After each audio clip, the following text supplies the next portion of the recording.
অষ্টাদশ সাধু নাতি ককা দেউতা আজি দুপৰীয়া তুমি কি এটা শ্লোক মাতি কৈছিলা যে মানুহৰ ভিতৰত নাপিত ধূৰ্ত কিয় নাপিতক ধূৰ্ত বোলে ককা দেউতা ককা কিয় বোলে এটা নাপিতৰ সাধু কওঁ শুন তেতিয়া বুজিব পাৰিবি ৰাজমন্ত্ৰী আৰু নাপিত সত্যকালত চৰাই চিৰিকটি পহু পতং সকলোৱে কথা ক'ব পাৰিছিল আৰু সিহঁতৰ কথা মানুহে বুজি পাইছিল সেই কালত এদিন এজন ৰজাই তেওঁৰ বৰচৰাত বহি থাকোঁতে দেখিলে যে বৰচৰাৰ আগ চোতালতে এটা বগা আৰু এটা কলা কাউৰীয়ে কেলকেলাই কথা পাতি আছে প্ৰথমতে বগা কাউৰীয়ে কলা কাউৰীটোক সুধিলে বান্ধ তোমালোকে ইয়াত কি খাই থাকা কলা কাউৰীয়ে উত্তৰ দিলে আমি ধান চাউল পোক পৰুৱা আদি খাই থাকোঁ তোমালোকেনো কি খোৱা বগা কাউৰীয়ে ক'লে আমি সাত সাগৰৰ সিপাৰে থকা মাণিক গছৰ মাণিক খাওঁ ইয়াৰ পিছত কাউৰী দুটা গ'ল ৰজাই কিন্তু বৰ চৰাৰ পৰা সিহঁতৰ এই কথা শুনি আছিল ৰজাই তেতিয়াই পাত্ৰ মন্ত্ৰী আদি সভাসদসকলক ক'লে তোমালোকৰ ভিতৰত যেই সাত সাগৰৰ সিপাৰৰ পৰা মাণিকৰ গছ আনি মোক দিব পাৰিবা তেওঁক মই মোৰ ঘাই মন্ত্ৰী পাতিম মন্ত্ৰীয়ে ক'লে স্বৰ্গদেউ মই কেনেকৈ সাগৰৰ সিপাৰলৈ যাম আৰু মাণিকৰ গছ ক'ত বিচাৰি পাম স্বৰ্গদেউ সেই কাম মোৰ অসাধ্য পাত্ৰইও সেই কথাকে ক'লে আন আন সভাসদসকলৰ পৰা ৰজাই তেনেকুৱা উত্তৰকে শুনি ক'লে বাৰু এতিয়াই নগৰত ঢোল পিটি শুনাই দিয়া হওক যে যিয়ে মোক সাত সাগৰৰ পাৰৰ পৰা মাণিক গছ এজোপা আনি দিব পাৰিব তাক মই 2 কলহ সোণ দিম আৰু মোৰ ঘাই মন্ত্ৰী পাতিম ৰজাৰ হুকুমতে এই কথা নগৰত জাননী দিয়া হ'ল কিন্তু কোনো সেই কামলৈ আগ নাবাঢ়িল সেই নগৰতে এটা সামান্য মানুহৰ 2জনী ঘৈণীয়েক আছিল বৰজনী এলাগী সৰুজনী লাগী এলাগীৰ ল'ৰা এটা লাগীৰ ল'ৰা 6টা এলাগীৰ ল'ৰাটো খুৰা লাগীৰ ল'ৰাকেইটা শকত আৱত আৰু নিৰোগী এলাগী আৰু তাইৰ ল'ৰাটোক লাগী আৰু লাগীৰ ল'ৰাকেইটাই দেখিব নোৱাৰে আৰু খোৱা পিন্ধাত বৰ দুখ দিয়ে খুৰাৰ বাপেকৰ পৰাও খুৰাই আৰু তাৰ মাকে কেতিয়াও মৰম বেথা নাপায় লাগীৰ ল'ৰা 2টাই ৰজাৰ জাননীৰ কথা শুনি ৰজাৰ ওচৰলৈ গৈ আঁঠু লৈ ক'লে স্বৰ্গদেউ আমি সেই মাণিকৰ গছ আনি দিবলৈ যাব পাৰোঁ যদি স্বৰ্গদেৱে হুকুম দিয়ে সিহঁতৰ কথা শুনি ৰজাই ক'লে মোৰ কোনো আপত্তি নাই তহঁতে আনিব পাৰ যদি যাবলৈ তহঁতক কি লাগে মোৰ ভঁৰালৰ পৰা লৈ যা ৰজাৰ হুকুম পাই সিহঁতে ৰজাৰ ভঁৰালৰ পৰা বাটত যাবলৈ যি বস্তু লাগে সেইবোৰ লগতে লৈ 5খন নাৱত ভৰাই দি মাণিক আনিবলৈ সাগৰেদি যাত্ৰা কৰিলে লাগীৰ পুতেকহঁতে মাণিক আনিবলৈ যোৱা শুনি এলাগীৰ খুৰা পুতেকেও মাকক সুধিলে আই মোৰ ককাইহঁত মাণিক আনিবলৈ গৈছে ময়ো যাওঁ মাকে ক'লে বোপাই সিহঁত হৈছে 6 ভাই ককাই বাপেকৰো অতি মৰমৰ তই হৈছ এলাগীৰ একোটি পোনা বাপেৰেও তোক দেখিব নোৱাৰে ককাইদেউহঁতেও দেখিব নোৱাৰে তই কলৈ যাবি মোৰ শুনাই মই মাগি খুজি তোক খুৱাই থাকিম তই কলৈকো যাব নালাগে মোৰ বোপাই তই ৰজাৰ মন্ত্ৰী হ'বলৈ আৰু বৰ্তালৈ আশা কৰি 7 সাগৰৰ পাৰত মাণিক বিচাৰি গৈ ক'ৰবাত মৰি খুজি ঢুকাই মোক অনাথিনী কৰিব নালাগে মোৰ শুনাই পুতেকে ক'লে নহয় আই যাওঁ কামটো কৰিব পাৰিলেতো একেবাৰে আমাৰ দুখ গুচিবই নোৱাৰি মৰিলেও মৰিম তাতনো বেজাৰ কি একেইতো বোপায়ে আমাক দেখিব নোৱাৰে যদি ৰজাৰ কামত গৈ মৰো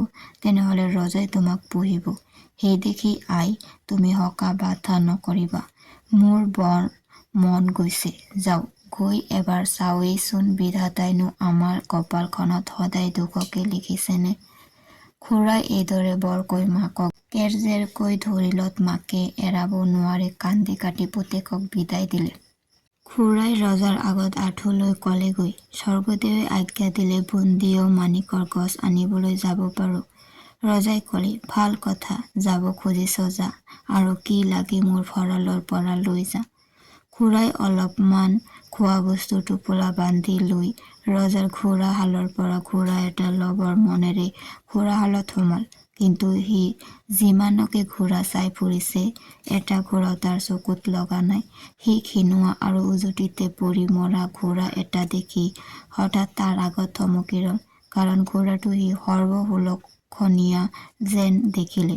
ঘোঁৰাটোৰ গলধনত চপৰিয়াই ঘোঁৰাই মাত লগালে, কি আচৰিত কথা! এই সৰ্বসুলক্ষণীয়া ঘোঁৰাটো এনে উজুটিতে পৰি মৰা হল কিয়? ঘোঁৰাটোৱে মাত লগালে, কঁকাই, মোৰ দুখৰ কথা কোনেও নেজানে। মোৰ ভৰিৰ খুৰাৰ তলত সোণৰ সলখা সোমাই আছে, সেইবাবেই মই এনে চেৰেলা হৈ পৰি আছো। তুমি যদি পাৰা সেই সলখাডাল টানি উলিয়ালেই দেখিবা মই কেনেটো হওঁ। আৰু তাকে কৰি মোৰ পিঠিত উঠি তুমি যলৈকে যাব খুজিবা তলৈকে মই তোমাক নিমিষতে লৈ যাম। ঘোঁৰাই ঘোঁৰাটোৰ কথা শুনি ভৰিটো দাঙি চাই দেখিলে সঁচা তাতে সোণৰ সলখা এডাল সোমাই আছে। সি তেতিয়াই কমাৰৰ ঘৰলৈ গৈ এডাল লোৰ চেপেনা আনি সলখাডাল টান মাৰি উলিয়াওঁতেই ঘোঁৰাটো সুস্থ হৈ টগবগাবলৈ ধৰিলে। ঘোঁৰাই দেখি ৰং পাই মাণিকৰ গছ আনিবলৈ ৰজাৰ ওচৰত মেলানি মাগি সেই ঘোঁৰাটোতে উঠি ছুটি মেলিলে। সিফালে ঘোঁৰাৰ ককায়েকহঁত সাগৰেদি গৈ বাটৰ উৰকে পোৱা নাই। ইফালে ঘোঁৰাই বামেদি ঘোঁৰা চেকুৰাই গৈ ৩ দিনৰ মূৰত যমৰজাৰ নগৰ পালেগৈ। তাতে সি ২দিনমান জিৰাবৰ মনেৰে থাকি যমৰজাৰে সৈতে দেখা শুনা কৰিলে। যমৰজে ভালেদিনৰ পৰা জীয়েকলৈ দৰা বিচাৰি ফুৰিছিল, কিন্তু কতো সুলক্ষণীয়া দৰা নাপাই মনৰ বেজাৰতে চৰাতে মূৰ ঘূৰাই বহি আছিল। এনেতে ঘোঁৰা তেওঁৰ আগত ওলালতে তাক সুলক্ষণীয়া দেখি তালৈকে জীয়েকক বিয়া দিলে। যমে জীয়েকক মৰা মানুহ জীয়াই লব পৰা বৰ দি জোৱায়েকৰ লগত উলিয়াই দিলে, আৰু জোৱায়েকে যমৰজাৰ জীয়েকক লগত লৈ যাবলৈ ধৰিলে। এইদৰে গৈ থাকোঁতে ঘোঁৰা দিন চেৰেকৰ মূৰত কপৌ ৰজাৰ নগৰত ওলালগৈ। তাতে জিৰাবৰ মনেৰে সি দিন-দিয়েক থাকোঁতে কপৌ ৰজাই গম পাই তাক মতাই নিয়াই তালৈ নিজৰ জীয়েকক বিয়া আৰু এহাল কপৌ যৌতুক দিলে। কপৌ ৰজাৰ জীয়েকে কপৌহাল লগত লৈ গিৰিয়েকৰ লগত যাবলৈ ধৰিলে। কিছুমান দিনৰ মূৰত ঘোঁৰা নাগ ৰজাৰ দেশত ওলালগৈ। তাতে সি কিছুমান দিন জিৰাই হতাই থাকোঁতে নাগ ৰজাৰ চকুত পৰিল। ৰজাই সুলক্ষণীয় যোগ্য ল'ৰাটো দেখি লৰালৰিকৈ তালৈ জীয়েকক বিয়া দি এহাল নাগ-নাগিনী যৌতুকত দি পঠাই দিলে। নাগ ৰজাৰ দেশৰ পৰা গৈ ৫ দিনৰ দিনা ঘোঁৰা সৰ্পৰজাৰ দেশত ওলালগৈ। সৰ্পৰজাইও এনেটো ল'ৰা হাতত পাই আদৰ-সাদৰ কৰি লৈ গৈ খুৱাই-বুৱাই নিজৰ জীয়েকক তালৈ বিয়া দি এহাল সৰ্প যৌতুক দিলে। সেইজনী ঘৈণীয়েককো লগত লৈ ঘোঁৰা যাবলৈ ধৰিলে। গৈ আছে এনেতে ঘোঁৰা ঘপহ কৰে বিচনী ৰজাৰ মুৰুকত ওলালগৈ। বিচনী ৰজাইও এনে সুলক্ষণীয়া দৰা দেখি লোভ সামৰিব নোৱাৰি নিজৰ জীয়েকক তালৈ বিয়া দি ২খন বিচনী লগত যৌতুক দিলে। এইদৰে পোৱা ৫জনী কন্যা লগত লৈ ঘোঁৰাই গৈ থাকোঁতে দিন চেৰেকৰ মূৰত শগুনী ৰজাৰ দেশ পালেগৈ।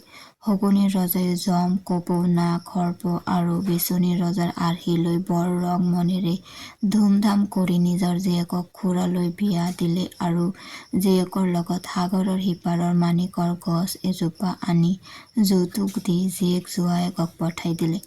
লগত মানুহ সৰহ হোৱা দেখি ঘোঁৰাই বামেদি তাৰ ঘোঁৰাটো আৰু মানুহবোৰ পঠিয়াই দি ঘৈণীয়েকহঁতক লগত লৈ নাৱেৰে সাগৰেদি উলটি আহিবলৈ ধৰিলে।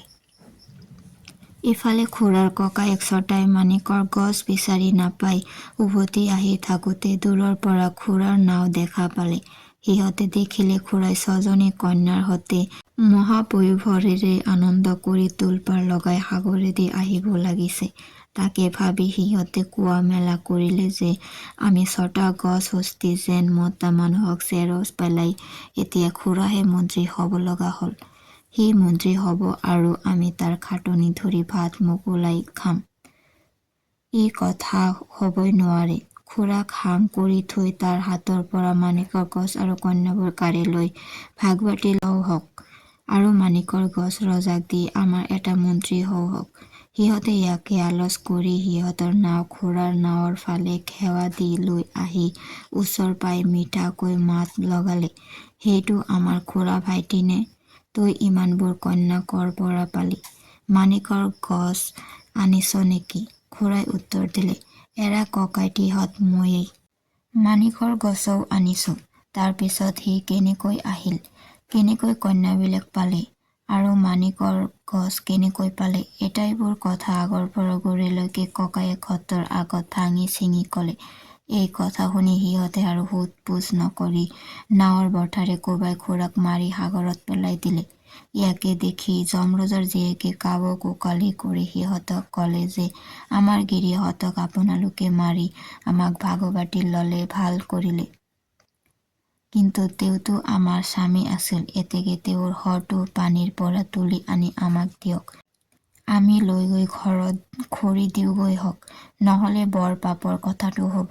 যমৰজাৰ জীয়েকৰ কথাত সিহঁতৰ মন নুকুমলিলত এটাইকেইজনীয়ে গোট খাই চিঞৰি কান্দিবলৈ ধৰিলে আৰু ক'লে, যদি আপোনালোকে আমাক শটো পুৰি মৃতকৰ মুখত পানী এচলো দিবলৈ নিদিয়ে, তেন্তে আমাকো লগতে মাৰি পেলাওক, নহ'লে আমি ৰজাৰ আগত এই কথা কৈ দিমগৈ হওক। এই কথা শুনি সিহঁতে ভয় খাই শটো সাগৰৰ পৰা তুলি আনি যমৰজাৰ জীয়েকক দি বুজাই বঢ়াই সান্তনা কৰি নাও বাই গুচি আহিল। যমৰ জীয়েকে শটো এটা পেৰাত ভৰাই লৈ আহিছিল। চাৰিওটা ককাই ভাই মাণিকৰ গছ আনি ৰজাৰ নগৰত ঘাটত নাও চপালত ৰজাই বাতৰি শুনি পাত্ৰ মন্ত্ৰী সভাসদসকলক লগত লৈ সিহঁতক আদৰি নিলেহি। এই বাতৰি নগৰত ফাটি পৰিলত মাণিকৰ গছ চাবলৈ চাৰিওফালৰ পৰা প্ৰজা আহি ৰজাৰ বৰচৰা ভৰি পৰিলহি। ৰজাই বৰচৰাত বহি ৬ ভায়েকক মাণিকৰ গছ উলিয়াই দিবলৈ হুকুম দিলত সিহঁতে কন্যা কেইজনীক পেৰাটো মেলি গছজোপা উলিয়াই দিবলৈ ক'লে। কিন্তু মাণিকৰ গছ থকা পেৰাটো সিহঁতৰ খুৰা ভায়েকৰ বাহিৰে আন কোনেও মেলিব নোৱাৰে। গতিকে সিহঁত মহা মুস্কিলত পৰিল। সিফালে গছ উলিয়াই দি পলম কৰিছ কিয় বুলি ৰজাই ক'লে। সিহঁতে ছোৱালীকেইজনীক হেৰ উলিয়াই নিদিয় কিয়? তৎক্ষণাৎ উলিয়া বুলি দাবী দি কলত যমৰজাৰ জীয়েকে উঠি আহি ৰজাৰ আগত আঁঠু লৈ ক'লে, স্বৰ্গদেউ, এই মাণিকৰ গছ আৰু আমাক যি বিয়া কৰাই আনিছিল, তেওঁক এইবিলাকে বাটতে মাৰিলে। মাণিক অনাজন গিৰিহঁতৰ বাহিৰে আমি বা আন কোনেও পেৰা মেলিব নোৱাৰে। তেওঁহে এই পেৰাটো মেলিব আৰু মাৰিব জানিছিল। ৰজাই এই শুনি আচৰিত মানি ক'লে, তেন্তে দেখিছোঁ এটা মহা অন্যায় কাণ্ড ঘটিছে। এতিয়া কি হ'ব, কি উপায়েৰে পেৰা মেলা যায়? যমৰ জীয়েকে ক'লে, স্বৰ্গদেৱ, বেটীয়ে আমাৰ গিৰিহঁতৰ শটো সেই আনটো পেৰাতে ভৰাই আনিছে। যদি বেটীক হুকুম দিয়ে, তেন্তে বেটীয়ে তেওঁক জীয়াই দিব পাৰোঁ। এই কথা শুনি ৰজাই আৰু আচৰিত হৈ ক'লে, বাৰু দে জীয়াই, মই হুকুম দিছোঁ। ৰজাৰ হুকুম পাই যমৰজাৰ জীয়েকে পেৰা এটাৰ পৰা গিৰিয়েকৰ মৰা শটো উলিয়াই তাৰ ভিতৰত জীৱটো সুমাই দিবলৈ বাপেকক ধ্যান কৰি কোৱাত মৰা গিৰিয়েকে জীৱ পাই উঠি বহিল।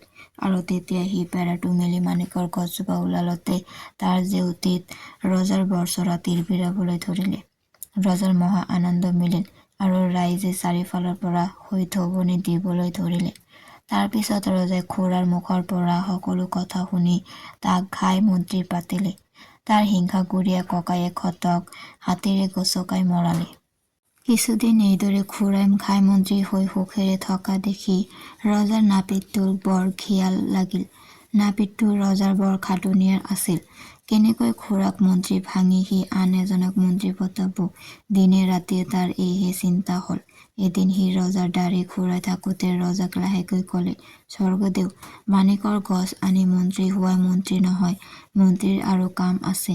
সি উত্তৰ দিলে, স্বৰ্গদেউ, যিটো মন্ত্ৰীয়ে এদিনৰ ভিতৰতে দুপুৰা মাটি মাহ সৰিয়হ সিঁচি আকৌ ৰাতিটোৰ ভিতৰতে ডুলিত বেলেগ বেলেগকৈ ভৰাই দিব পাৰে, সিহে আচল মন্ত্ৰী, আৰু তেনে মানুহহে স্বৰ্গদেউৰ মন্ত্ৰী হ'বৰ যোগ্য।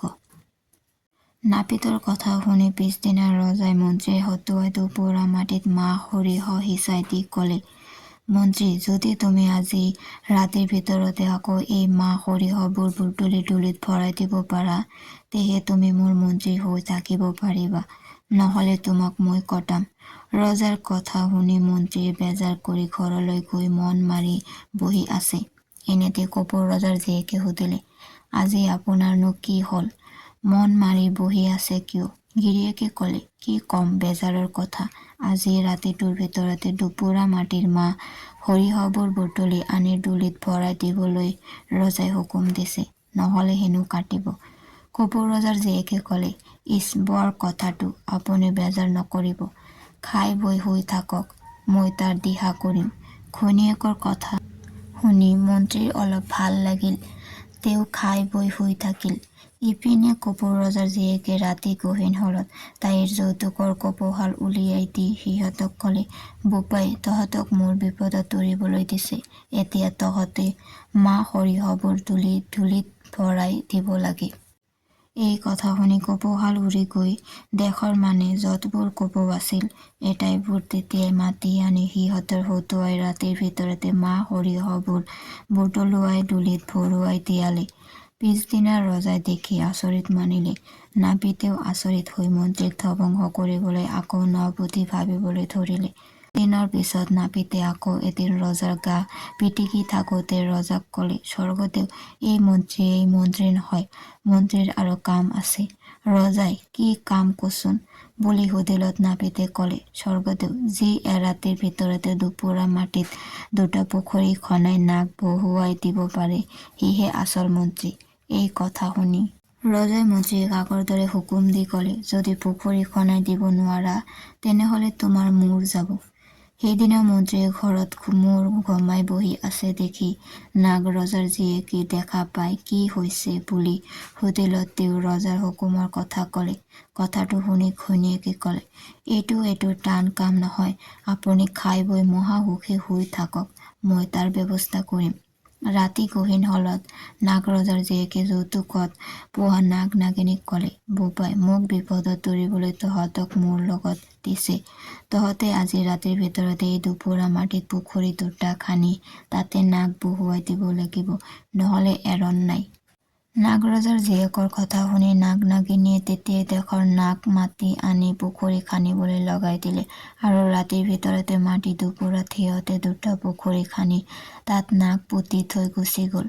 পিছদিনা পুৱা ৰজা আৰু নাপিতে পুখুৰী দুটা দেখি বিস্ময় মানিলে আৰু এনে দুটা অসাইত কামদেও মন্ত্ৰীক হৰুৱাব নোৱাৰি নাপিত বিভূতি হল। ইয়াৰ দিন চেৰেকৰ পিছত আকৌ নাপিতে এটা বুদ্ধি চৰ্চি ৰজাক কলে, স্বৰ্গদেৱ, মন্ত্ৰী এতিয়াও আচল মন্ত্ৰীৰ যোগ্য হব পৰা নাহিগৈ, মন্ত্ৰীৰ আৰু কাম আছে। ৰজাই, সেইটো কি কাম বুলি সুধিলত নাপিতে কলে, যি মন্ত্ৰীয়ে ৰাতিটোৰ ভিতৰতে এখন সৰ্পৰ নগৰ সজাই দিব পাৰিব সিহে আচল মন্ত্ৰী, নহলে এই মন্ত্ৰী ফফুটা মন্ত্ৰী।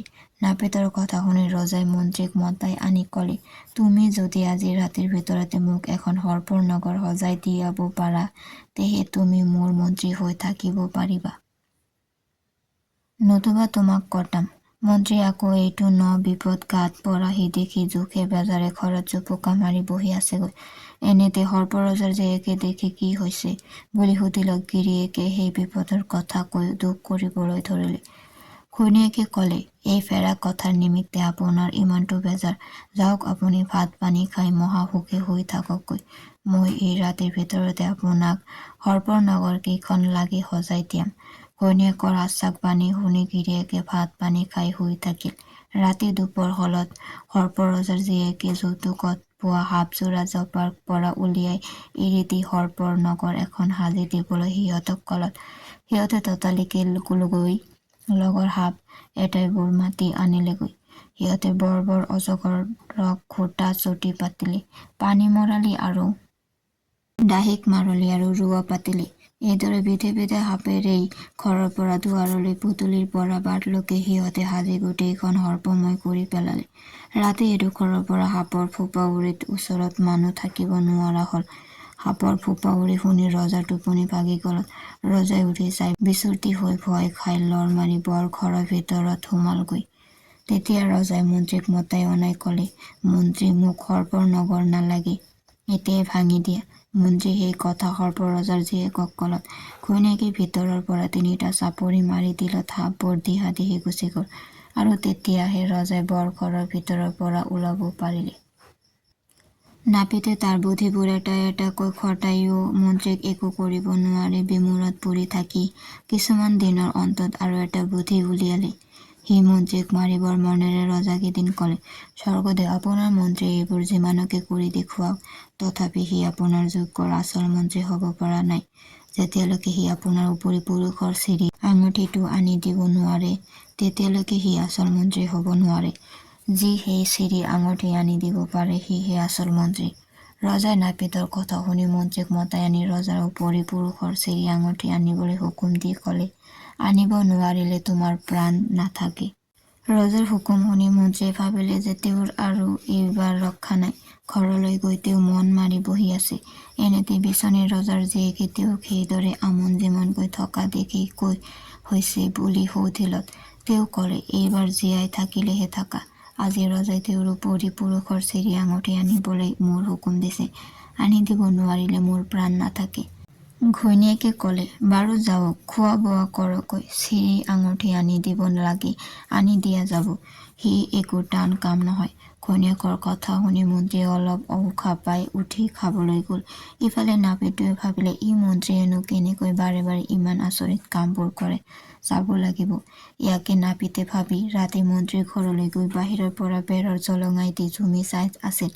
ৰাতি গহীন হলত বিচনীৰ ৰজাৰ জীয়েকে যৌতুকত পোৱা বিচনী দুখন উলিয়াই আজি মোক বিপদত তৰাব লাগিব বুলি বিচনী দুখনৰ আগত কৈ এখনেৰে গিৰিয়েকৰ গাত বা মাৰি দিলত গিৰিয়েক মৰি থাকিল আৰু ততালিকে ৰজাৰ উপৰি পুৰুষৰ ওচৰ পাই ৰজাই চিৰি আঙঠিটো খুজিছে বুলি তেওঁলোকৰ আগত কৈ আঙঠিটো ল'লে। তাৰ পাছত ঘৈণীয়েকে এখন বিচনীৰে বা মাৰি দিলতে গিৰিয়েকে জীৱ পাই উঠি বহিল। বেৰৰ জলঙাই দি নাপিতে এই কথা দেখি গুচি আহিল। পিছদিনা মন্ত্ৰীয়ে ৰজাৰ হাতত চিৰি আঙঠিটো দি ক'লে, স্বৰ্গদেৱ, এয়া চিৰি আঙঠি, চিনি লওক। ৰজাই আঙঠিটো দেখি চিনি পাই মন্ত্ৰীক শলাগিবলৈ ধৰিলে। সেইদিনা মন্ত্ৰীয়েও নাপিতক মাৰিবৰ বুদ্ধি সাজি ৰজাক ক'লে, স্বৰ্গদেৱ, এই চিৰি আঙঠি আনিবলৈ যাওঁতে দেখি আহিলো যে নাপিতৰ অভাৱত আপোনাৰ উপৰি পুৰুষৰ দাড়ি চুলি আৰু নখবোৰ বৰ দীঘল হৈ পৰিছে। তেখেতসকলে মোক দেখি আপোনাৰ নাপিতটোৰ নাম কাঢ়ি তাক তেখেতসকলৰ ওচৰলৈ পঠিয়াই দিবলৈ ক'লে। ৰজাই মন্ত্ৰীৰ কথা সঁচা বুলি পতিয়াই নাপিতক মতাই অনাই ক'লে, মোৰ উপৰি পুৰুষসকলৰ দাড়ি চুলি দীঘল হ'ল, তই আজি ৰাতিয়ে গৈ ঘূৰাই আহিবলৈ লাগে। নাপিতে ভাল স্বৰ্গদেৱ বুলি তাৰ ঘৰলৈ গ'ল। সেই আগদিনা মন্ত্ৰীয়ে দুখন বিচনীৰ সহায়ত পৰলোকৰ পৰা ৰজাৰ উপৰি পুৰুষৰ চিৰি আঙঠি অনা দেখিছিল। সেই দেখি সেইটো উজু কাম বুলি ভাবি ৰংমনেৰে কৰিবলৈ আগবাঢ়ি তাৰ ঘৈণীয়েকক সোনকালে ভাত পানী ৰান্ধি দিবলৈ ক'লে। নাপিতনীয়ে বিচনী দুখন আনি দিলত নাপিতে তাইক ক'লে, বোলো মই ৰজাৰ উপৰি পুৰুষৰ দাড়ি চুলি ঘূৰাই আহিব লাগে, এতেকে তই এখন বিচনীৰে মোক বিচি দে, দিলেই মৰিম, মৰি তেখেতসকলৰ দাড়ি চুলি ঘূৰাওগৈ, আৰু পিছত ইখন বিচনীৰে তই মোক বিচি দিলে মই জিম। নাপিতৰ কথা শুনি ঘৈণীয়েকে বিচনী এখন লৈ তাক বিচি আছে, কিন্তু সি নমৰে। সি নমৰা দেখি তাই তাৰ ওকণি শিৰতে বিচনীৰে নালেৰে মাৰ এটা মাৰি দিলে আৰু একে মাৰতে নাপিত মৰি থাকিল। ইয়াৰ অলপ পৰৰ পিছত নাপিতনীয়ে ইখন বিচনীৰে বিচিবলৈ ধৰিলে, কিন্তু তাই বিচেহে বিচে গিৰিয়েক নিজেই। পিছদিনা ৰজাই বিচাৰ কৰিলে, নাপিতে ৰজাৰ উপৰি পুৰুষৰ দাড়ি চুলি ঘূৰাই আহিল নে নাই। নাপিতনীয়ে গিৰিয়েকৰ মৰা শৰটো আগত লৈ বিচনীৰে বিচি আছে, তথাপি গিৰিয়েক নিজে, আৰু শৰটো উখহি ভীমবাকাৰ দি তাৰ পৰা গোন্ধ ওলাবলৈ ধৰিলে।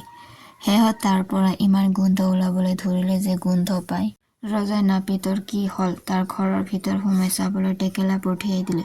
টেকেলাই নাপিত মৰি উখহি গোন্ধাই থকা দেখি নাপিতনীক ধৰি আনি ৰজাৰ আগত হাজিৰ কৰিলেহি।